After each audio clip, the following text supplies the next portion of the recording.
चलिए आज हम बताने वाले हैं कि आप लोग जो ग्राफ्टिंग करते हो सक्सेस क्यों नहीं होता है। जैसे कि हमने भी ग्राफ्टिंग एक लोग से करवाए थे, जैसे कि देख रहे हैं इस प्रकार से पूरा सूखा पड़ा है। तो चलिए बताते हैं आप लोग कहाँ पे गलती कर देते हैं, तो वीडियो में बने रहे।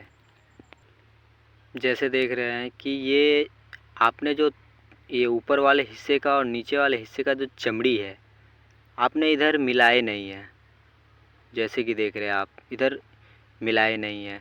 और बात रही इस पार की, इस पार तो पूरा प्लेन है, पर इस पार का अगर पूरा चमड़ी मिक्स कर देते तो फिर ये आज ज़िंदा होता।